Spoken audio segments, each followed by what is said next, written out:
Hello दोस्तों, कैसे हैं आप सब। तो दोस्तों हमारे चैनल में उत्तराखंड की निःशुल्क सीरीज चलाई जा रही है जिसमें आपको पूरा कंप्लीट कोर्स कराया जाएगा। तो दोस्तों हमारे टॉपिक चल रहा था उत्तराखंड का इतिहास, और उत्तराखंड के इतिहास में हम लोग पढ़ रहे थे कुमाऊं के चंद्रवंश का इतिहास। इससे पहले हम लोग गढ़वाल का परमार वंश कंप्लीट कर चुके हैं।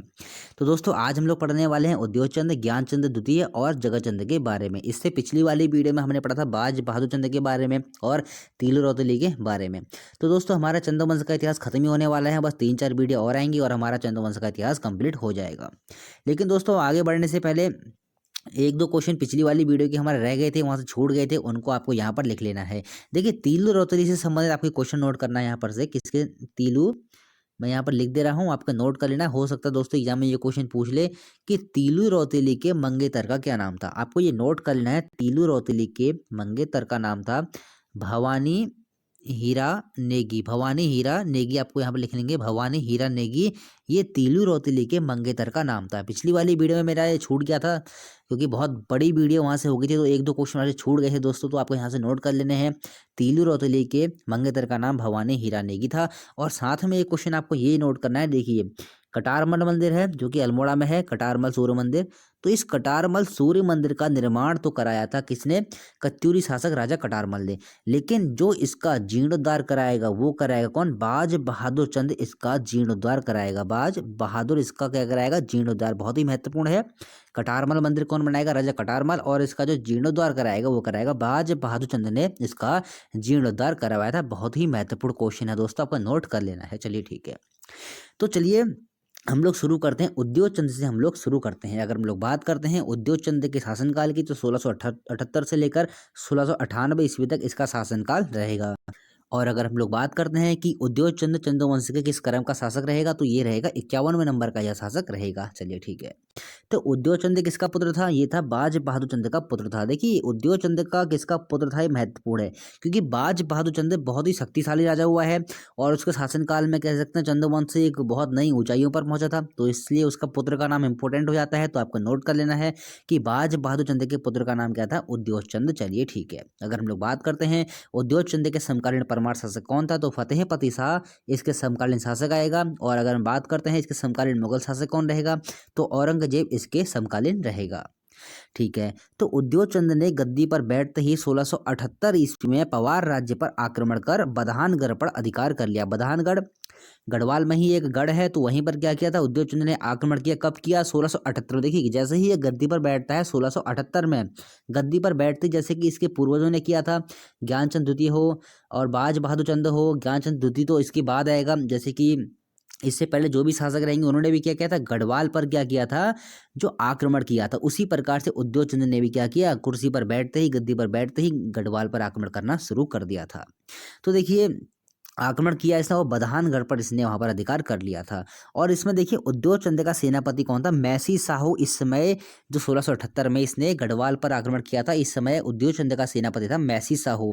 और इस युद्ध में मैसी साहू की मृत्यु हो गई थी। आपको यहाँ से क्या नोट करना है कि मैसी साहू किसका सेनापति था, तो आपका उत्तर क्या हो जाएगा, उद्योगचंद का यह सेनापति था। बहुत ही महत्वपूर्ण है। 1678 में जिस समय गढ़वाल पर उन्होंने आक्रमण किया था बधानगढ़ पर, उस समय इस युद्ध में मैसी साहू की मृत्यु हो जाती है। चलिए ठीक है, बढ़ते हैं आगे। और यहाँ से देखिए जब ये बधानगढ़ पर, एक चीज़ यहाँ से और देखेंगे, जब बधानगढ़ पर इसने यहाँ पर आक्रमण किया था, मतलब इस समय गढ़वाल का शासक कौन रहेगा, वो रहेगा फतेहपति शाह, क्योंकि इसका समकालीन शासक फतेहपति शाह ही है। तो इस समय जब यहाँ पर ये आक्रमण करता है उद्योगचंद, इस समय गढ़वाल का शासक कौन रहेगा, वो रहेगा फतेहपति शाह। चलिए ठीक है, बढ़ते हैं आगे। फिर देखिए 1679 ईस्वी में उद्योगचंद ने पुनः पवार राज्य पर आक्रमण किया तथा चांदपुर गढ़ पर अधिकार कर उसे लूटा। मतलब कि यहाँ पर से देखेंगे आप, पहले क्या हो रहा था, जो परमार शासक थे वो चंदों पर आक्रमण कर रहे थे, लेकिन अब क्या है, जो पहले के चंद शासक हुए थे थोड़े कमजोर किस्म के थे, लेकिन अब के जो चंद शासक आएंगे यहाँ पर से वो शक्तिशाली शासक होने शुरू हो जाएंगे। मतलब वो परमारों पर भी आक्रमण करेंगे, वो डोटी राज्य पर भी आक्रमण करेंगे। चलिए ठीक है, तो 1679 में फिर से उद्योगचंद ने पुनः पवार राजा, इसमें पवार शासक कौन है, वो है फतेहपति शाह। तो पुनः पवार राज्य पर आक्रमण किया तथा चांदपुर गढ़ पर अधिकार कर उसे लूटा। तो लगातार 2 बार उद्योगचंद के आक्रमणों से परेशान होकर फतेह पति शाह ने डोटी के रैंका राजा से 1680 ईस्वी में संधि कर ली तथा चंद राज्य पर दोनों तरफ से आक्रमण करने की योजना बनाई। अब जैसे कि फतेह पति शाह पर 2 बार आक्रमण कर दिया उद्योगचंद ने। देखिए उद्योगचंद बहुत ही, हम कह सकते हैं, युद्ध कला में काफी निपुण था, क्योंकि ये डोटी से भी आक्रमण करेगा, ये गढ़वाल से भी आक्रमण करता है। देखो कैसे, देखिए एक साथ इस पर आक्रमण भी होते हैं, डोटी से और पवारों से एक साथ इसमें आक्रमण भी होते हैं। तो इस प्रकार से हम लोग कह सकते हैं कि उद्योगचंद युद्ध कला की दृष्टि से बहुत ही महत्वपूर्ण शासक रहेगा। क्यों रहेगा, अभी हम इसका जो है विस्तार से हम इसकी चर्चा करेंगे। देखिए तो देखिए 1678 में इसने एक आक्रमण किया, कहाँ पर, गढ़वाल पर। दूसरी बार इसने फिर कर दिया 1679 ईस्वी में। तो 2 आक्रमण लगातार हो गए फतेह पति शाह के ऊपर। अब लगातार 2 आक्रमणों से उद्योगचंद के 2 आक्रमण लगातार होते हैं, तो फतेह पति शाह इससे भी परेशान हो जाता है। आक्रमणों से फतेह पति शाह ने परेशान हो गया, और डोटी का जो वहाँ रैंका राजा था, रैंका राजा से, यहाँ पर राजा आप नोट कर, आप यहाँ पर रैंका राजा आपको यहाँ पर ऐड कर लेना है, राजा। तो रैंका राजा से 1680 ईस्वी में संधि कर ली तथा चंद राज्य पर दोनों तरफ से आक्रमण करने की योजना बनाई। सबसे पहले हम लोग यहाँ से क्वेश्चन क्या देखते हैं कि उद्योगचंद के आक्रमणों से परेशान होकर फतेह पति शाह ने डोटी के रैंका राजा से कब संधि की थी, तो आपका उत्तर क्या हो जाएगा, 1680 ईस्वी में यह संधि होती है। अब ये संधि क्यों होती है, ये संधि इसलिए होती है कि चंद राज्य पर दोनों तरफ से आक्रमण किया जाए। मतलब कि अगर हम लोग बात करते हैं, ये देखिए अगर हम लोग मैप के माध्यम से हम इस चीज़ को समझते हैं, यहाँ पर बैठेगा फतेह पति शाह और यहाँ पर बैठा है उद्योगचंद, और ये हमारा है डोटी वाला राज्य। मतलब जो उस देखिए उस समय संपूर्ण नेपाल को ही डोटी कहा जाता था, तो यहाँ पर डोटी राज्य आ जाएगा। कुछ यहाँ पर जो पिथौरागढ़ का क्षेत्र है, सीरा हो, सौर वाले क्षेत्र हो, तो यहाँ पर अभी भी डोटी शासक बैठे हुए थे। तो अब देखिए फतेह पति शाह ने क्या किया, इन डोटी शासकों से संधि कर ली 1680 में। और देखिए फतेह पति शाह ने क्या किया, यहाँ से तो ये आक्रमण करेंगे और यहाँ से डोटी के शासक चंदों पर आक्रमण करेंगे। तो इस प्रकार की कुछ योजना बनाते हैं और 1680 में ये लोग क्या करते हैं, एक संधि करते हैं। चलिए ठीक है, अब देखिए फिर क्या होता है। देखिए संधि के बाद डोटी राजा ने चंपावत पर आक्रमण कर अधिकार कर लिया तथा दूसरी तरफ से फतेह पति शाह ने दूनागिरी तथा द्वाराहाट पर अधिकार कर लिया, परंतु उद्योगचंद ने शीघ्र ही अपने शत्रुओं को परास्त कर पुनः अपने क्षेत्रों पर अधिकार कर लिया। अब देखिए मैप के माध्यम से हम इस चीज़ को थोड़ा समझते हैं। देखिए एक तरफ से क्या हो रहा है, ये चंपावत वाला हमारा क्षेत्र है, यहाँ पर क्या है, डोटी के शासकों ने यहाँ पर अधिकार कर लिया, और दूसरी तरफ देखिए दूनागिरी और द्वाराहाट यानी कि अल्मोड़ा वाले क्षेत्र पर कुछ क्षेत्रों पर यहाँ पर से क्या गया, फतेह पति शाह ने यहाँ पर आक्रमण किया और यहाँ से डोटी शासकों ने यहाँ पर आक्रमण किया। तो इस प्रकार से यहाँ पर कुछ क्षेत्रों पर फतेह पति शाह ने अधिकार कर लिया और इस चंपावत वाले क्षेत्र पर डोटी शासक ने यहाँ पर अधिकार कर लिया। लेकिन उद्योगचंद जैसे कि युद्ध कला में काफी निपुण रहा है, इस प्रकार से उसने क्या किया, ये दोनों वाले क्षेत्रों को यहाँ पर से परमारों को भगा दिया और यहाँ से डोटियों को भगा दिया। तो इस प्रकार से उसने पुनः से अपने क्षेत्र पर अधिकार कर लिया। चलिए अभी इस चीज़ के बारे में हम लोग और बढ़ते हैं हम लोग आगे। लेकिन आगे बढ़ने से पहले एक क्वेश्चन यहाँ से दोस्तों और बनता है, चंद वंश का ऐसा शासक कौन रहेगा जिस पर एक साथ डोटी शासक और परमार शासकों का आक्रमण हुआ था, तो आपका उत्तर क्या हो जाएगा, उद्योगचंद। बहुत ही महत्वपूर्ण है, आपको ऐसा ही नोट कर लेना है, चंद वंश का ऐसा शासक कौन रहेगा जिस पर डोटी शासक और पवार शासकों ने एक साथ आक्रमण किया था, तो वो हो जाएगा उद्योगचंद। और उद्योगचंद के लिए ही 1680 में डोटी और परमारों ने संधि की थी इस पर आक्रमण करने के लिए। चलिए ठीक है, बढ़ते हैं आगे। फिर देखिए इन युद्धों के बाद उद्योगचंद ने द्वाराहाट, चंपावत, सौर, ब्रह्मदेव मंडी में सैनिक छावनियां स्थापित कर ली। द्वाराहाट यानी कि अल्मोड़ा, चंपावत, सौर यानी कि पिथौरागढ़ और ब्रह्मदेव मंडी कहाँ पर है, टनकपुर में। तो देखिए ये भी क्वेश्चन बनता है दोस्तों, ब्रह्मदेव मंडी कहाँ पर है, टनकपुर में। तो यहाँ पर क्या हुआ, जैसे कि उद्योगचंद पर आक्रमण हुए थे दो तरफा, इसने क्या किया, अपनी सुरक्षा की दृष्टि से द्वाराहाट, चंपावत, सौर और ब्रह्मदेव मंडी पर सैनिक छावनियां स्थापित कर दी। फिर देखिए जैसे कि इसने डोटियों का सामना किया, इसने परमारों को यहाँ से भगा दिया, परमारों के ऊपर देखिए 2-3 बार इसने आक्रमण कर दिया। तो ये देखिए अपनी सफलता से प्रसन्न होकर उद्योगचंद तीर्थ यात्रा हेतु प्रयाग गया। और देखिए जिस समय यह प्रयाग गया था ना, तो यहाँ पर इसने रघुनाथपुर घाट पर इसने स्नान भी किया था। तो ये क्वेश्चन भी दोस्तों कभी कभी बन सकता है, उद्योगचंद जिस समय प्रयाग पर तीर्थ यात्रा के लिए गया था तो उसने किस घाट पर वहाँ पर स्नान किया था, तो आपका उत्तर क्या हो जाएगा, रघुनाथपुर इसने घाट पर वहाँ पर स्नान किया था। फिर देखिए क्या होता है, इसी समय डोटी के राजा देवपाल ने काली कुमाऊं पर आक्रमण कर दिया। मतलब कि इस समय क्या हो रहा है, एक तरफ से डोटी शासक बैठे हुए हैं, एक तरफ से परमार शासक बैठे हुए हैं। वो मतलब ये देख रहे हैं कौन सा समय अच्छा रहेगा, हम किस समय पर इस समय उद्योगचंद को कैसे करके उसके राज्य पर आक्रमण करें और उसको अपने अधिकार में ले लें। तो जैसे ही उद्योगचंद को ये खबर मिलती है देखिए 1682 ईस्वी में यह आक्रमण होगा, डोटियों का जो ये आक्रमण होगा वो होगा 1682 में। और युद्ध की सूचना मिलते ही उद्योगचंद लौटा तथा रैका राजा को पराजित कर दिया। जैसे ही उसे युद्ध की सूचना मिलती है वापस लौटता है, और वापस लौटते ही क्या करता है, युद्ध करता है जिसमें रैका राजा को पराजित कर देता है। देवपाल नाम का इसमें रैका राजा था, आपको इसको नोट कर लेना है। देवपाल नामक रैका राजा से उद्योगचंद ने युद्ध किया था, आपको ये नोट कर लेना है, कभी कभी दोस्त एग्जाम में पूछ लेता है। चलिए ठीक है, तो देखिए रैका राजा भागा और अजमेरगढ़, जो देखिए एक यहाँ से महत्वपूर्ण चीज आपको नोट करनी है, अजमेरगढ़ जो कि डोटी नरेशों की ग्रीष्मकालीन राजधानी हुआ करती थी। अब रैका राजा जैसे कि यहाँ से भगा दिया इसने, और इसने क्या किया, रैका राजा देवपाल ने क्या किया, यहाँ पर आपको रैका राजा आप नोट कर सकते हैं, यहाँ पर देवपाल अगर आप नोट करना चाहते हैं, वैसे इंपॉर्टेंट है, हो सकता है एग्जाम में पूछ ले कि उद्योगचंद का किस रैका राजा के साथ या फिर डोटी शासक के साथ आक्रमण किया था, या फिर ये कहीं युद्ध हुआ था, तो आपका उत्तर क्या हो जाएगा, देवपाल के साथ। तो क्या हुआ, रैका राजा भागा और अजमेरगढ़ के किले में शरण ली। यहाँ पर से आपको ये क्वेश्चन नोट कर लेना है कि डोटी नरेशों की ग्रीष्मकालीन राजधानी क्या थी, आपका उत्तर क्या हो जाएगा, अजमेरगढ़। फिर देखिए उद्योगचंद ने देवपाल का पीछा किया, यहाँ पर किया हो जाएगा, थोड़ा सा मिस्टेक हो गई है। तो देखिए उद्योगचंद ने देवपाल का पीछा किया तथा अजमेरगढ़ पर भी अधिकार कर लिया। अब देखिए अजमेरगढ़ पर जो कि डोटी शासकों की ग्रीष्मकालीन राजधानी है, यहाँ पर आक्रमण अधिकार किसने कर लिया, यहाँ पर अधिकार कर लिया है उद्योगचंद ने। तो ये बात कब की है, 1683 ईस्वी की। अभी देखिए यहाँ से कितना महत्वपूर्ण क्वेश्चन बन गया है कि डोटी शासकों की ग्रीष्मकालीन राजधानी अजमेरगढ़ पर अधिकार किस चंद शासक ने किया था, वो किया था उद्योगचंद ने। बहुत ही महत्वपूर्ण क्वेश्चन है। हालांकि इससे पहले भारती चंद ने भी अजमेरगढ़ पर अधिकार किया था, तो उसके बाद दूसरा शासक आएगा उद्योगचंद जो कि अजमेरगढ़ पर अधिकार करेगा। बहुत बड़ी बात है, ग्रीष्मकालीन राजधानी है डोटियों की, और वहां पर यहाँ पर अधिकार कर ले रहा है उद्योगचंद, तो महत्वपूर्ण क्वेश्चन हो गया। फिर देखिए उद्योगचंद ने देवपाल का पीछा किया और अजमेरगढ़ पर अधिकार कर लिया 1682 ईस्वी में। चलिए ठीक है, बढ़ते हैं आगे। आगे बढ़ने से पहले दोस्तों एक क्वेश्चन नोट कर लीजिए, हालांकि मैंने नोट करवा रखा है, फिर भी आप नोट कर लीजिए कि इस समय संपूर्ण नेपाल को क्या कहा जाता था, तो डोटी। क्वेश्चन बन सकता है डोटी किसे कहा जाता था, तो आपका उत्तर क्या हो जाएगा, नेपाल को ही डोटी कहा जाता था।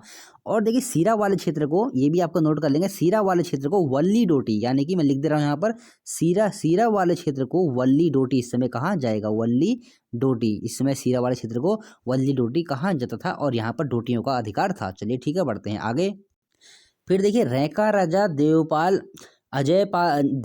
राजा देवपाल अजमेरगढ़ से भी भाग गया तथा जुराइल दीपाइल जो कि डोटी राज्य की शीतकालीन राजधानी थी वहां चले गए। यहाँ की जुराइल दीपाइन कोट भाग गया। जैसे कि पहले क्या हुआ, वो भाग के अजमेरगढ़ जाता है, अजमेरगढ़ पर उद्योगचंद ने अपना अधिकार कर लिया, और रैका राजा देवपाल वहां से भी भाग गया। वहां से भागकर वो कहाँ पहुंचेगा, वो पहुंचेगा जुराइल दीपाइल। तो इस प्रकार से बहुत ही अंदर तक कह सकते हैं हम उसको, उद्योगचंद ने बहुत ही अंदर तक डोटी की जो सीमाएं हैं वहां से बहुत ही अंदर तक उसको भगा दिया है देवपाल को।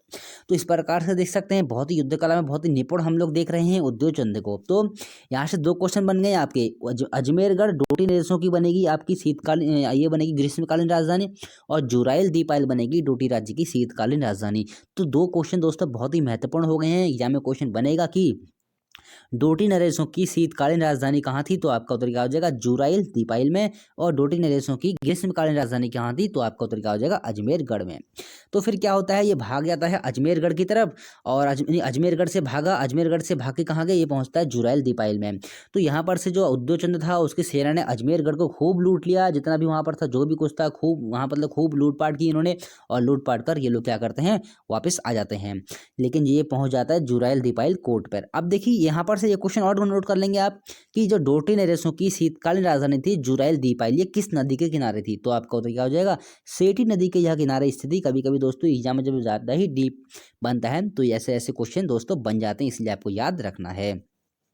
फिर देखिए इस अभियान में उद्योगचंद का सेनापति हीरू देवबा मारा गया। जो ये अभियान चल रहा था पहले अजमेरगढ़ के बाद जुराइल दीपाइल कोट में, तो जो अभियान चल रहा था ना, इस अभियान में उद्योगचंद का एक सेनापति होता है जिसका नाम होता है हीरू देवबा। तो हीरू देवबा इस अभियान में मारा जाता है। और ये क्वेश्चन बहुत ही महत्वपूर्ण है दोस्तों कि हीरू देवबा किसका सेनापति था, तो आपका उत्तर क्या हो जाएगा, उद्योगचंद का ही सेनापति था। एक मैसू साहू और हीरू देवबा दोनों किसके सेनापति थे, ये थे उद्योगचंद के। फिर देखिए इसके वंशजों को 8 गांव रौत में भी दिए थे, किसने, उद्योगचंद ने, क्योंकि ये बहुत बहादुरी का काम किया था हीरू देवबा ने। तो रौत भूमि क्या थी, युद्ध में बहादुरी के रूप में दिया थी, तो इसके वंशजों को 8 गांव रौत में दिए थे, किसने, उद्योगचंद ने। फिर देखिए डोटी राजा देवपाल द्वारा उद्योगचंद को बार बार परेशान किए जाने के कारण उद्योगचंद ने 1688 ईस्वी में खैरागढ़ पर अधिकार कर लिया। और देखिए इस प्रकार से होता है खैरागढ़ का युद्ध। भी महत्वपूर्ण क्वेश्चन है दोस्तों कि खैरागढ़ का युद्ध कब हुआ था, तो आपका उत्तर क्या हो जाएगा 1688 ईस्वी में। अब बार बार क्या हो रहा था, जो देवपाल था डोटी शासक, वो बार बार चंद राज्य पर आक्रमण कर रहा था। तो देखिए बार बार जैसे कि देवपाल द्वारा उद्योगचंद पर आक्रमण हो रहे थे तो वो परेशान हो गया। फिर उद्योगचंद ने क्या किया, 1688 ईस्वी में खैरागढ़ जो कि डोटियों के अधिकार में था, उस पर उसने क्या किया, अपना अधिकार कर लिया। इस प्रकार से खैरागढ़ का वहां पर एक युद्ध हुआ था, बहुत ही महत्वपूर्ण है, एग्जाम में दोस्तों क्वेश्चन बन सकता है। खैरागढ़ का युद्ध कब हुआ था, तो आपका उत्तर क्या हो जाएगा 1688 में खैरागढ़ का युद्ध हुआ था। अगर हम लोग बात करते हैं खैरागढ़ का युद्ध किन किन के मध्य हुआ था, ये होता देवपाल और उद्योगचंद के मध्य में खैरागढ़ का युद्ध हुआ था 1688 ईस्वी में। आपको ये नोट कर लेना है, बहुत ही महत्वपूर्ण है। तो जैसे ही ये युद्ध होता है और इस युद्ध में एक संधि होती है जिसको हम खैरागढ़ की संधि के नाम से जानते हैं, 1688 में यह संधि होगी। देवपाल और उद्योगचंद के मध्य में यह संधि होती है और यह संधि बहुत ही महत्वपूर्ण संधि है दोस्तों। क्यों महत्वपूर्ण है इसको आप समझिए, क्योंकि देखिए इसमें यह शर्त रखी गई है कि डोटी का शासक चंद राज्य को कर देगा। देखिए कितनी बड़ी बात यहाँ पर हो रही है, डोटी का शासक चंद राज्य को कर देगा। जब मैं आपको शुरू में सोमचंद पढ़ा रहा था, उसके बाद मैंने कई सारे शासक आपको पढ़ाए थे, तो मैंने वहां आपको ये बताया था शुरुआती जो चंद शासक रहेंगे वो मांडलिक राजा रहेंगे, यानी कि ऐसे राजा जो किसी दूसरे राजा के अधीन रहते हैं। तो उस समय क्या था, जो चंद शासक थे शुरुआती, वो डोटी शासकों को कर दिया करते थे। लेकिन देखिए अब आते आते जब हम पहुंच गए हैं 51वें शासक, 52वें शासक, 53वें शासक, जो भी आगे के शासक आएंगे, तो हम लोग यहाँ तक पहुंच गए हैं उद्योगचंद तक। अब यहाँ से देखिए दोस्तों क्या हो रहा है, एक युद्ध होता है खैरागढ़ का युद्ध। इसमें देवपाल हार जाता है जो कि डोटी शासक होता है, और इसमें संधि होती है खैरागढ़ की संधि 1688 में। इसमें यह तय किया जाता है कि डोटी का शासक चंद राज्य को कर देगा। पहली बार देखिए किसी चंद शासक ने डोटी राज्य से कर लिया है, तो बहुत ही महत्वपूर्ण है कि किस चंद शासक के काल में डोटी नरेशों ने चंद शासकों को कर दिया था। तो आपका क्या उत्तर क्या हो जाएगा, आपका उत्तर क्या हो जाएगा उद्योगचंद के समय में 1688। बहुत ही महत्वपूर्ण है, आपको नोट करना है क्योंकि ऐसा पहली बार हो रहा है, इसलिए आपको याद रखना है। चलिए ठीक है, बढ़ते हैं हम लोग आगे। फिर देखिए 1696 में डोटी राज्य ने संधि का उल्लंघन कर चंद राज्य को कर देना बंद कर दिया। अब जैसे 1688 में खैरागढ़ की संधि हुई थी जिसमें तय किया गया था कि डोटी शासक उद्योगचंद यानी कि चंद राज्य को कर देंगे। लेकिन उसके बाद क्या होता है 1696 में डोटी राज्य ने संधि का उल्लंघन कर चंद राज्य को कर देना बंद कर दिया। और उसके बाद फिर से वही हाल, जो चंदों की जो सीमावर्ती क्षेत्र था वहां पर उन्होंने फिर से उत्पात मचाना शुरू कर दिया। तो देखिए उद्योगचंद का डोटी पर तीसरा आक्रमण, इस प्रकार से हम लोग देख रहे हैं उद्योगचंद ने डोटी पर कुल मिलाकर 3 आक्रमण किए हुए हैं। 1696 ईस्वी में जुराइल दीपाइल कोर्ट में भीषण संग्राम हुआ। इसने क्या किया, जैसे कि डोटियों ने क्या किया, संधि का उल्लंघन किया और उद्योगचंद को गुस्सा आ गया। उसने क्या किया 1696 में जुराइल दीपाइल जो कि चंदों की शीतकालीन राजधानी है, जुराइल दीपाइल कोर्ट में एक भीषण संग्राम होता है तथा इस युद्ध में उद्योगचंद बहुत बुरी तरह से हार गया। ऐसा कहा जाता है कि यह युद्ध इतना भयंकर हुआ था कि जो वहां पर डोटियों की सेना थी, जो डोटियाल थे, उन्होंने क्या किया था, जो कुमाऊं की सेना थी उनको बुरी तरह से हरा दिया था। बिल्कुल मारपीट काटपीट उस युद्ध में हो गई थी। बहुत ही कम सैनिक इस समय चंद राज्य के बचे हुए थे। तो उसमें क्या होता है, देखिए बहुत ही भीषण संग्राम होता है और उद्योगचंद भी जान बचाकर अल्मोड़ा भाग आते हैं। इससे उद्योगचंद इतना दुखी हुआ कि उसने युद्ध करने से ही तौबा कर ली। तो जब इसने डोटी पर तीसरा अभियान चलाया 1696 ईस्वी में, इस युद्ध में बहुत बुरी तरह इसको हार मिलती है। इस युद्ध के बाद इसने युद्ध करने से ही तौबा कर ली और इसके बाद इसने कोई युद्ध किया ही नहीं और यह यहाँ से धार्मिक कार्यों में लग गया। तो दोस्तों ये भी क्वेश्चन बन सकता है कि उद्योगचंद का डोटी पर तीसरा आक्रमण कब हुआ था 1696 में, और उद्योगचंद ने डोटी पर किस आक्रमण के बाद युद्ध करने से तौबा कर ली। तो आपका उत्तर क्या हो जाएगा, ये हुआ था डोटी पर तीसरा आक्रमण 1696 ईस्वी से। इसने क्या किया, युद्ध करने से बिल्कुल ही तौबा कर ली थी। इस प्रकार से दोस्तों ये छोटे छोटे क्वेश्चन होते हैं, इन पर आप गौर किया कीजिए क्योंकि ऐसे ही क्वेश्चन दोस्तों बनते हैं। और अगर हम बात करें यहाँ पर इसमें शासक कौन रहेगा, वो रहेगा देवपाल ही यहाँ पर शासक रहेगा। चलिए ठीक है। फिर देखिए उद्योगचंद ने युद्ध छोड़ दिया तथा धर्म कर्म के कार्यों में लग गया। अब वह शांति की खोज में अपना जीवन बिताने लगा। ऐसा भी क्वेश्चन बन सकता है कि कौन सा चंद शासक ऐसा था जिसने कि युद्धों को छोड़कर शांति की खोज में लग गया और अपना जीवन धर्म कर्म के कार्यों में समर्पित कर दिया। तो आपका उत्तर क्या हो जाएगा, उद्योगचंद ही ऐसा शासक रहेगा जो कि युद्धों को छोड़कर शांति की खोज में लग गया था और शांति की खोज में ही उसने अपना जीवन बिताया था। चलिए ठीक है, बढ़ते हैं आगे।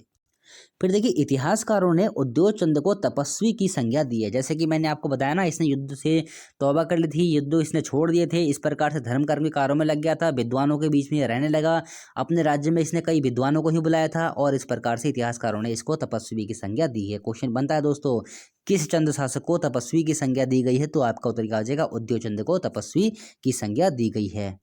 तो अब उद्योग चंद के बारे में कुछ बेसिक से क्वेश्चन हम लोग जानते हैं, जहां से एग्जाम में क्वेश्चन बनते हैं। देखिए, उद्योग चंद ने कोटा भावर के पास नई नई आम्र वाटिकाएं लगवाई तथा खूब फलदार वृक्ष लगवाए। क्वेश्चन बनता है कि किस चंद शासक ने कोटा भावर वाले क्षेत्र पर नई नई आम्र वाटिकाएं लगाई थी? तो आपका उत्तर क्या हो जाएगा? ये लगाई थी उद्योग चंद ने, और वहां पर खूब फलदार वृक्ष भी इसने लगाए थे। उद्योग चंद्र ने चंद्रेश्वर मंदिर, पार्वतीश्वर मंदिर, त्रिपुरा देवी मंदिर, सोमेश्वर महादेव, सुकेश्वर महादेव मंदिरों का निर्माण करवाया और साथ ही साथ में उद्योग चंदेश्वर मंदिर का भी इसने निर्माण करवाया था। तो ये क्वेश्चन दोस्तों आपसे डायरेक्ट ऐसे पूछ लिया जाएगा कि किस चंद शासक ने चंद्रेश्वर, पार्वतीश्वर, त्रिपुरा देवी मंदिर, सोमेश्वर, सुकेश्वर महादेव मंदिरों का निर्माण करवाया, साथ ही साथ में उद्योग चंदेश्वर मंदिर का भी निर्माण करवाया था। ऐसा कौन सा चंद्र शासक रहेगा? वो रहेगा उद्योग चंद। तो महत्वपूर्ण क्वेश्चन है दोस्तों, आपको नोट कर लेना है। फिर देखिए, चंद राजाओं में भारतीय चंद के बाद उद्योग चंद ही वह राजा था जिसने नेपाल पर आक्रमण कर वहां की ग्रीष्मकालीन राजधानी अजमेरगढ़ पर अधिकार कर लिया था। ये मैं अभी आपको बता चुका हूं। तो उद्योग चंद के बाद ये पहला ऐसा शासक रहेगा जो कि अजमेरगढ़ पर अधिकार कर लेगा। ये अजमेरगढ़ क्या है? ये रहेगा डोटियों की ग्रीष्मकालीन राजधानी। शीतकालीन राजधानी क्या थी? जुराइल, जो मैं आपको बता चुका हूँ। फिर देखिए, उद्योग चंद ने राज्य में कई विद्वानों को भी आश्रय दिया था। इस समय ये कहा जाता है कि इसका राजकवि मतीराम था। इस मतीराम के बारे में थोड़ा हम लोग जानते हैं। देखिए, मतीराम संतारा के साहू महाराज जो शिवाजी का पौत्र था उसका राजकवि था, और मतीराम इसके दरबार में आया था। तो इसमें ये भी कहा जाता है कुछ समय तक यहाँ पर राजकवि के पद पर भी यह रहा था। तो अगर पूछा जाता है कि उद्योग चंद के राज्य में उसका राजकवि कौन था, तो आपका उत्तर क्या हो जाएगा? ये रहेगा मतीराम। चलिए ठीक है, बढ़ते हैं हम लोग आगे। तो फिर देखिए, उद्योग चंद का एक ताम्रपत्र जिसे कि बरम कहा गया है, उद्योग चंद का एक ताम्रपत्र बरम जो कि भुवाली, मुआनी, पिथौरागढ़ से प्राप्त होता है, से प्राप्त हुआ है। बरम ताम्रपत्र किसका है? उद्योग चंद का। ये आपको नोट करना है, कभी कभी डायरेक्ट दोस्तों ऐसा क्वेश्चन बन जाता है कि बरम ताम्रपत्र किसका है, तो आपका उत्तर क्या हो जाएगा? ये है उद्योग चंद का। इसमें उद्योग चंद की धाई माता बीमारी का उल्लेख है। तो ये भी क्वेश्चन बनता है कि धाई माता बीमारी किस चंद शासक को थी, तो आपका उत्तर क्या हो जाएगा? उद्योग चंद को। फिर देखिए, उद्योग चंद की धाई माता बीमारी का इलाज उनके राजवैद्य वरदेव जोशी ने किया था। तो ये देखिए, ये भी क्वेश्चन है कि उद्योग चंद की धाई माता बीमारी का इलाज उनके किस राजवैद्य ने किया था, तो आपका उत्तर क्या आ जाएगा? वरदेव जोशी।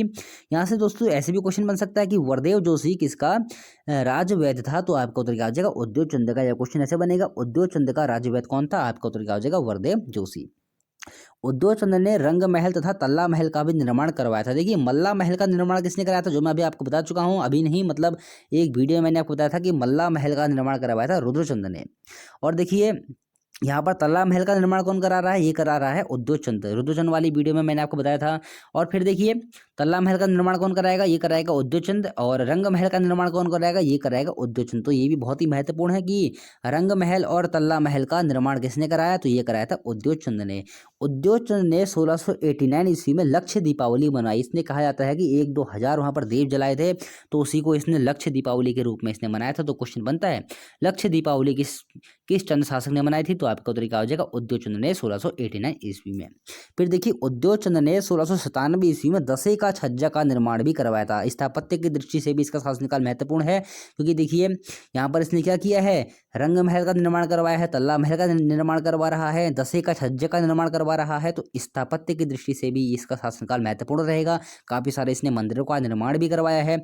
युद्धों की दृष्टि से भी इसका शासनकाल महत्वपूर्ण है, क्योंकि इसने टोटियों से युद्ध लड़े और परमार शासकों से युद्ध लड़े, जिनमें हमेशा अधिकतर युद्ध में यह विजयी भी रहा था। चलिए ठीक है, तो क्वेश्चन बन सकता है, दशे का छज्जा का निर्माण किस चंद शासक ने कराया था, तो आपका उत्तर क्या हो जाएगा? उद्योग चंद ने। फिर देखिए, 1698 ईस्वी में उद्योग चंद ने अपना राज्यभार पुत्र ज्ञानचंद को सौंप दिया तथा इसी वर्ष इसकी मृत्यु हो गई। इस प्रकार से उद्योग चंद के बारे में जो भी हमको जानकारी प्राप्त होती है उसका हम लोग अध्ययन कर चुके हैं। अब हम लोग बढ़ते हैं ज्ञानचंद द्वितीय की तरफ। चलिए ठीक है, बढ़ते हैं आगे। देखिए, ज्ञानचंद और ज्ञानचंद द्वितीय क्या है, पहले हम लोग इसको समझते हैं। देखिए, जब मैं आपको एक ज्ञानचंद पहले पढ़ा चुका हूँ, वो थे हमारे गरुड़ ज्ञानचंद्र, क्योंकि गरुड़ की उपाधि उनको दी गई थी बाद में, लेकिन वो ज्ञानचंद ही उनका नाम था, लेकिन बाद में उनको गरुड़ की उपाधि दी गई थी और वहाँ से उनको गरुड़ ज्ञानचंद के नाम से जाना जाने लगा था। लेकिन देखिए ज्ञानचंद तो एक पहले रह चुके हैं, तो इस प्रकार से आपको कन्फ्यूजिंग ना हो, हम लोग इसको ज्ञानचंद द्वितीय मान के चलते हैं। ज्ञानचंद या फिर ज्ञानचंद द्वितीय मान के हम इसको चलते हैं। तो अगर हम लोग बात करते हैं ज्ञानचंद द्वितीय का शासनकाल कब से कब तक रहेगा, 1698 से लेकर 1708 तक इनका शासनकाल रहता है। अगर हम लोग बात करते हैं कि ज्ञानचंद द्वितीय चंद्रवंश के किस क्रम के राजा हुए थे, तो आपका उत्तर क्या हो जाएगा, 52वें नंबर के यह राजा रहेंगे। अगर हम लोग बात करें इनके समकालीन परमार शासक कौन रहेगा, तो फतेहपति शाह इनके समकालीन रहेगा। अगर हम लोग बात करते हैं इनके समकालीन मुगल शासक कौन रहेगा, तो औरंगजेब इनके समकालीन मुगल शासक रहेगा। चलिए ठीक है। फिर देखिए ज्ञानचंद का प्रथम ताम्रपत्र 1698 ईस्वी का हमको प्राप्त हुआ है, मतलब कि जिस समय यह गद्दी पर बैठे थे 1698 में, इसी वर्ष का एक ताम्रपत्र प्राप्त हुआ है। पूर्ववर्ती राजाओं की भांति ज्ञानचंद द्वितीय ने भी गद्दी पर बैठते ही गढ़वाल पर आक्रमण किया तथा अपने पूरे राज्यकाल में वह गढ़वाल व डोटी से युद्ध लड़ने में लगा रहा। तो ये क्वेश्चन भी महत्वपूर्ण रहता है दोस्तों कि चंद्रवंश का ऐसा शासक कौन था जो अपने पूरे राज्यकाल में गढ़वाल व डोटी से युद्ध लड़ने में लगा रहा। तो आपका उत्तर क्या हो जाएगा, ज्ञानचंद द्वितीय अपने पूरे राज्यकाल में गढ़वाल व डोटी से युद्ध लड़ने में लगा रहा। जैसे कि इसके पूर्वज करते हुए आ रहे थे वैसा ही इसने भी किया, गद्दी पर बैठते ही इसने क्या किया, गढ़वाल पर आक्रमण कर दिया।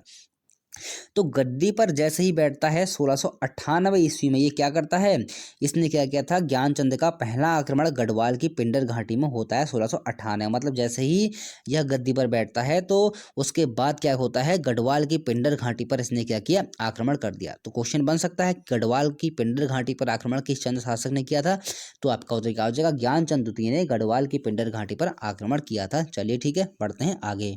और यहाँ से दोस्तों एक क्वेश्चन आप और नोट कीजिए कि ज्ञानचंद द्वितीय ने जिस समय गढ़वाल की पिंडर घाटी पर आक्रमण किया था, इस समय परमार शासक कौन रहेगा, ये रहेगा फतेहपति शाह। ये चीज़ें आपको छोटी छोटी हैं, ये आपको ध्यान में रखनी है। चलिए ठीक है, बढ़ते हैं हम लोग आगे। फिर देखिए 1699 में क्या होता है, 1699 की हम लोग बात कर रहे हैं। 1699 में ज्ञानचंद द्वितीय ने बधानगढ़ को विजित कर उसे लूट लिया। बधानगढ़ यानी कि गढ़वाल वाला क्षेत्र है, वहाँ पर एक गढ़ हुआ करता था बधानगढ़।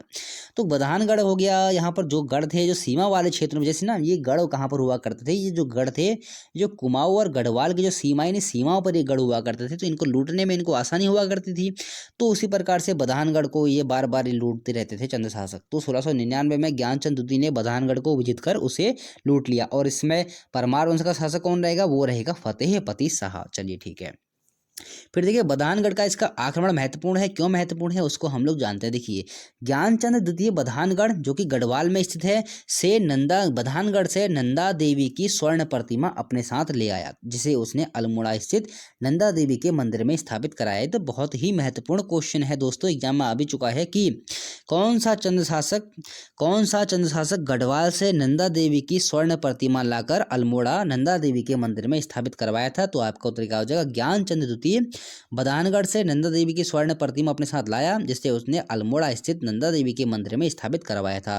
1699 ईस्वी की यह बात है, ध्यान रखेंगे। 1699 ईस्वी में इसने बधानगढ़ को विजित किया था और उसी समय की यह बात है। ज्ञानचंद द्वितीय बहुत ही महत्वपूर्ण है, क्योंकि देखिए स्वर्ण प्रतिमा लेके आ रहा है, यहाँ पर से नंदा देवी की स्वर्ण प्रतिमा अपने साथ लेके आ रहा है और अल्मोड़ा में वह स्थापित करवा रहा है। तो यहाँ पर से बहुत ही महत्वपूर्ण यह क्वेश्चन हो जाता है। फिर देखिए 1700 ईस्वी में ज्ञानचंद ने रामगंगा नदी पार कर मल्ला सलाण स्थित साबली, खाटली व सैंजदार नामक गांव में खूब लूट खसोट की थी। तो इस प्रकार से हम लोग कह सकते हैं इस समय चंद राज्य के द्वारा बार बार फतेहपति शाह के ऊपर आक्रमण किया जा रहा है। तो इस प्रकार से देखिए उदयचंद हो, ज्ञानचंद द्वितीय हो, तो जितने समय तक फतेहपति शाह परमार वंश की गद्दी पर बैठा था उसके ऊपर बहुत सारे आक्रमण किए थे चंदों ने। तो बहुत सारे प्रयत्न भी किए थे फतेहपति शाह ने, डोटियों से भी उसने संधि की थी, लेकिन फिर भी वह सफल नहीं हो पाता है। तो 1700 ईस्वी में, और वैसे फतेहपति शाह भी काफ़ी शक्तिशाली राजा हुआ है, ये भी आप ध्यान रखेंगे। तो 1700 ईस्वी में क्या होता है, ज्ञानचंद ने रामगंगा नदी पार कर मल्ला सलाण से सावली, खाटली व सैंजधार नामक गाँव में खूब लूट खसोट इसने की थी।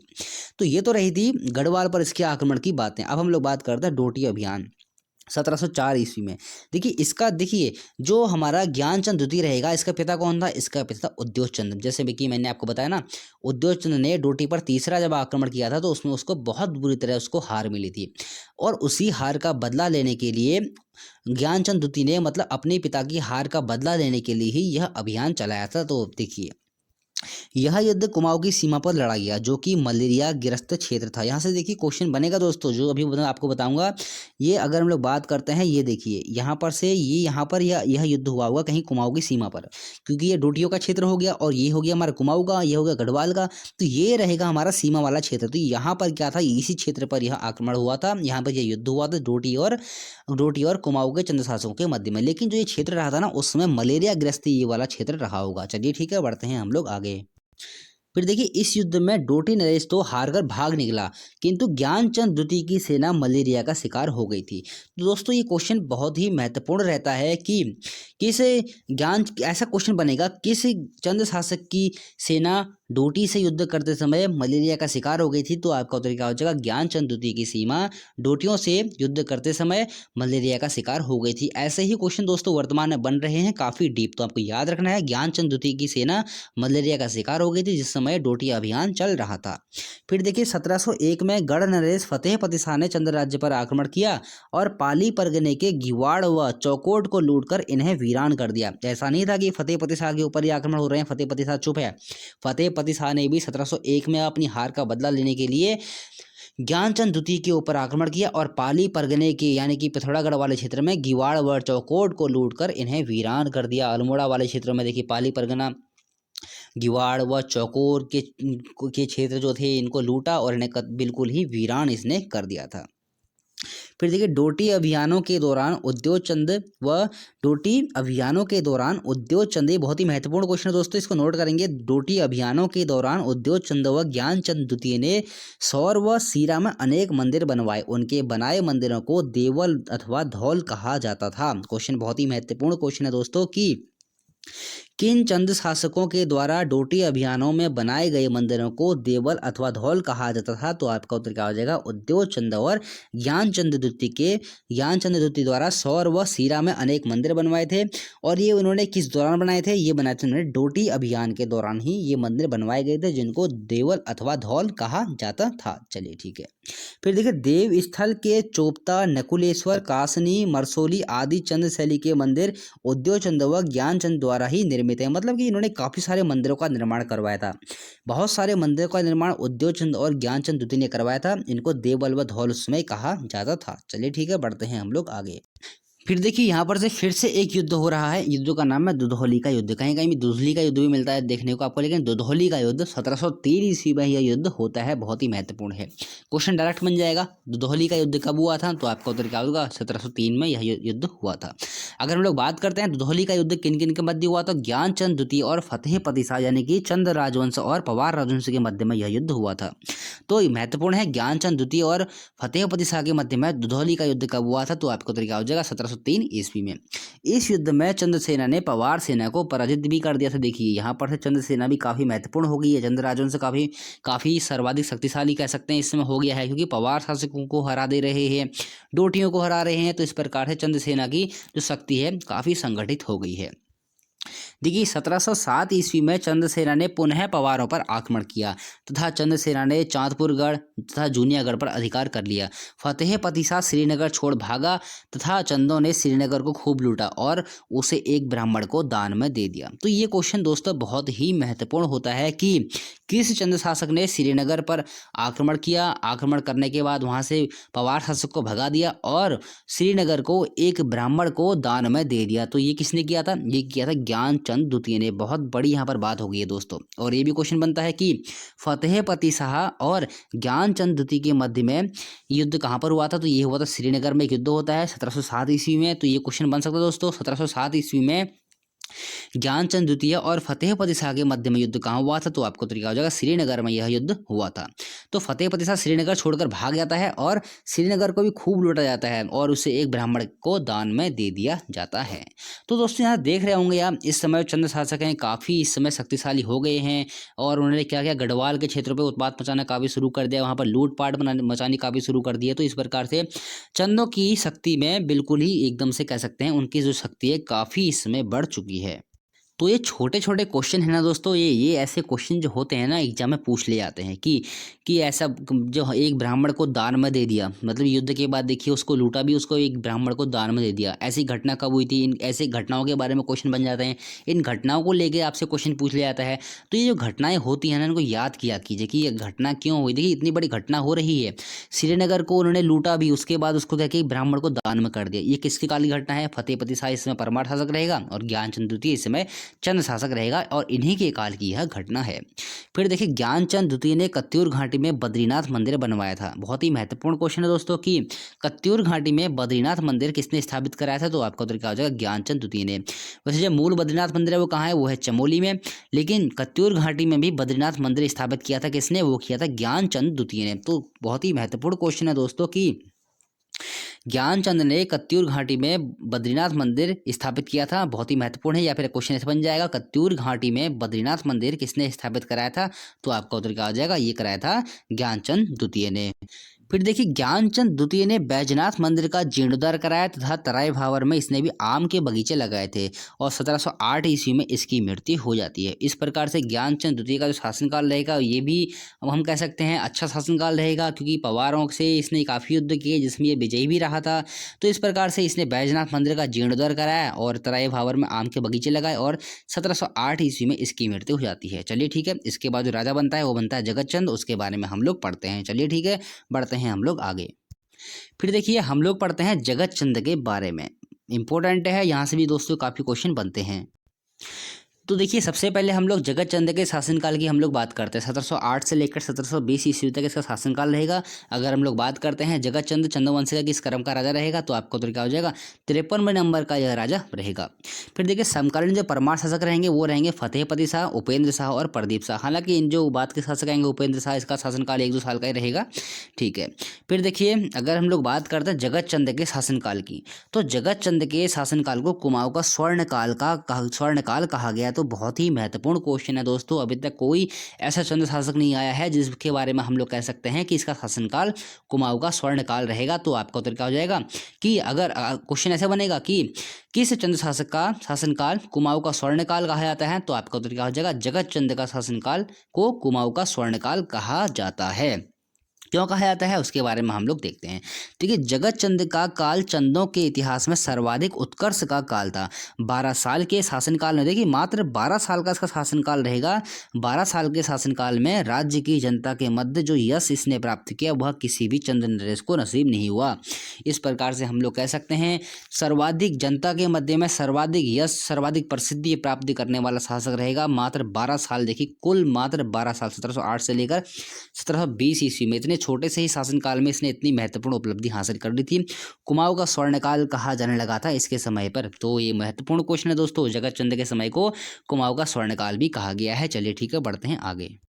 फिर देखिए जगत चंद के समय राज्य धन्य धान्य से परिपूर्ण था। तराई भाबर से 9 लाख रुपए की आय जगत चंद के समय में ही होती थी। मतलब अगर हम लोग बात करते हैं जो तराई भाबर से 9 लाख रुपए की आय हो रही है वो जगत चंद के शासनकाल में हो रही थी। तो ये भी महत्वपूर्ण क्वेश्चन है दोस्तों कि किस चंद के शासक के शासनकाल में तराई भाबर से 9 लाख रुपए की आय प्राप्त होती थी। तो आपको क्या हो जाएगा?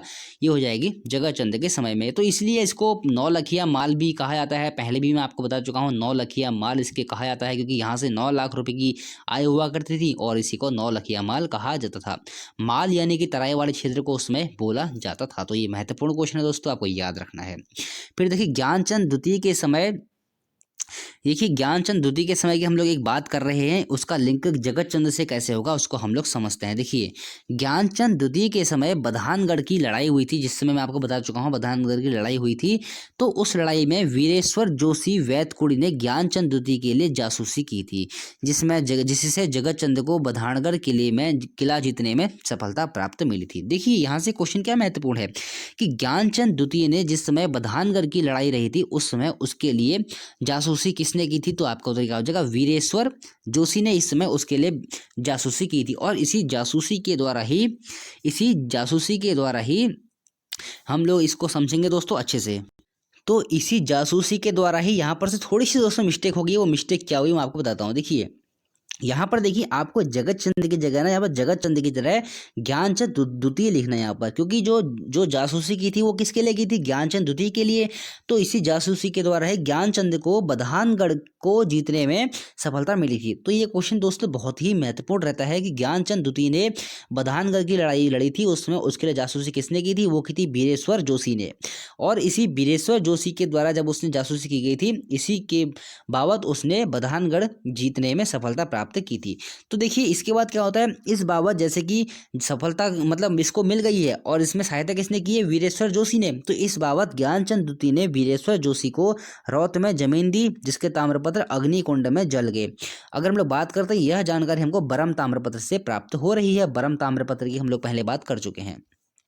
तो जगत चंद को पिता की मृत्यु के बाद पुनः दूसरा ताम्रपत्र वीरेश्वर जोशी के पुत्र को देना पड़ा था। तो दोस्तों छोटे छोटे कभी क्या होता है ना, ये क्वेश्चन एग्जाम बन जाते हैं। ये जैसे कि इसने से जासूसी की थी, किसके लिए की थी, ज्ञानचंद द्वितीय के लिए की थी वीरेश्वर जोशी ने, और किस युद्ध में की थी, बधानगढ़ की लड़ाई में इसने यह जासूसी की थी। तो ऐसे क्वेश्चन ना एग्जाम में बनते रहते हैं। तो ये जानकारी आपको प्राप्त हो रही है किससे, बरम ताम्रपत्र से, ये भी आपको याद रखना है। उसके बाद जब जैसे क्या होता है, अग्निकुंड में जो भी ताम्रपत्र दिए गए थे ये मतलब जल जाते हैं, और जगत चंद को पिता की मृत्यु के बाद पुनः दूसरा ताम्रपत्र वीरेश्वर जोशी के पुत्र को देना पड़ा था। तो ये भी क्वेश्चन महत्वपूर्ण है कि वीरेश्वर जोशी के पुत्र को एक दान पत्र किसने दिया था। तो आपका उत्तर क्या हो जाएगा, जगत चंद ने दिया था। चलिए ठीक है, बढ़ते हैं हम लोग आगे।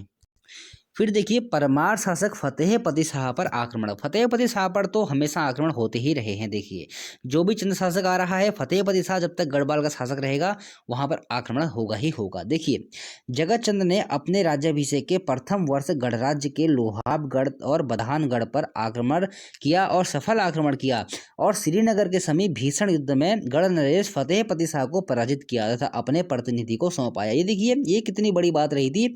कोई क्या करता है, वहाँ पंडित को दान दे रहा है श्रीनगर को, कोई क्या कर रहा है, अपने प्रतिनिधि को सौंपा रहा है।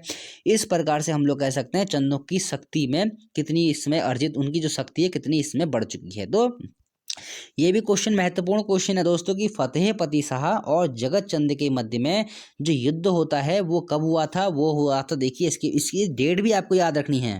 1708 आपको डेट दोस्तों याद रखनी है कि ये रहेगा जगत चंद और फतेहपति शाह के मध्य में जो युद्ध हुआ था, कब हुआ था, 1708 ईस्वी में। कहाँ पर हुआ था, श्रीनगर में। जगह का नाम पूछ सकता है, श्रीनगर आपको याद रखना है। श्रीनगर में ये युद्ध होगा फतेहपति शाह और जगत चंद के मध्य में। चलिए ठीक है। फिर देखिए यहाँ पर से जैसे युद्ध होता है और जो फतेहपति शाह क्या करता है, यहाँ से भाग के देहरादून भाग जाता है, क्योंकि श्रीनगर में तो यहाँ पर चंदों का अधिकार हो गया था, और फतेहपति शाह यहाँ से भाग के ये भाग के यहाँ पर देहरादून वाले क्षेत्रों की ओर भाग गया था। फिर देखिए फतेहपति शाह ने श्रीनगर पर पुनः अधिकार कर लिया तथा कुमाऊं की कत्यूर घाटी में आक्रमण कर दिया तथा बैजनाथ घाटी को रौंदने के बाद गरसार ग्राम को बद्रीनाथ मंदिर को चढ़ा दिया। जैसे कि यहाँ पर क्या हो रहा था, अपने प्रतिनिधि को लोग सौंपते हुए आ रहे थे, लेकिन फतेहपति शाह ने क्या किया, पुनः से अपनी सेना को संगठित किया और जो श्रीनगर वाले क्षेत्र पर जो इसने अपना प्रतिनिधि बैठा रखा था इसको मार दिया फतेहपति शाह ने, और मारने के बाद आ गया कुमाऊं वाले क्षेत्र में और कत्यूर घाटी पर आक्रमण कर दिया और बैजनाथ घाटी को रौंदने के बाद गरसार ग्राम को बद्रीनाथ मंदिर को चढ़ा दिया। इस प्रकार से गरसार ग्राम की आय से ही बद्रीनाथ का सत्र चलने लगा था। ये बहुत ही महत्वपूर्ण क्वेश्चन है दोस्तों, किस परमार शासक ने गरसार ग्राम को बद्रीनाथ मंदिर को चढ़ा दिया था। तो आपका उत्तर क्या हो जाएगा, फतेहपति शाह ने गरसार ग्राम को बद्रीनाथ मंदिर को चढ़ा दिया था। बहुत ही महत्वपूर्ण क्वेश्चन है, आने वाले एग्जाम के लिए बिल्कुल भी आपको मिस नहीं करना है। चलिए ठीक है, बढ़ते हैं आगे। फिर देखिए जगत चंद ने अपने पूर्वजों की भांति मुगल सम्राट बहादुर शाह को अनेक कीमती पहाड़ी चीज़ें भेंट की। इनमें घोड़े, खुकरी, कस्तूरी, सोने चांदी के बर्तन, बहुत सारी चीज़ें उसमें हुआ करती थी। वो बहुत सारी चीज़ें ये ले गया था उपहार के स्वरूप में। ये लोग क्यों ले जाते थे, तो ये मैं आपको बता ही चुका हूँ। जो चंद शासक थे उन्होंने मुगलों की अधीनता स्वीकार की हुई थी, इसलिए ये लोग मतलब मुगलों को खुश करने के लिए सारी चीज़ें ले जाते थे। जो जगत चंद के पूर्वज थे वो भी यही काम कर रहे थे। मुगल सम्राटों से इनकी अच्छी बनती थी, लेकिन परमारों से मुगलों की अच्छी नहीं बनती थी, क्योंकि परमारों ने कभी भी मुगलों की अधीनता को स्वीकार नहीं किया। तो चंदों ने मुगलों की अधीनता को स्वीकार कर लिया था, और इसलिए खुश करने के लिए इनको बार बार ये लोग क्या करते थे, वहां पर उपहार ले आया करते थे। चलिए ठीक है। इन सब के बदले बहादुर शाह ने जगत चंद को अभयदान दिया था। देखिए औरंगजेब की मृत्यु हो जाती है 1708 ईस्वी में, और उसके बाद शासक कौन बनता है, बहादुर शाह।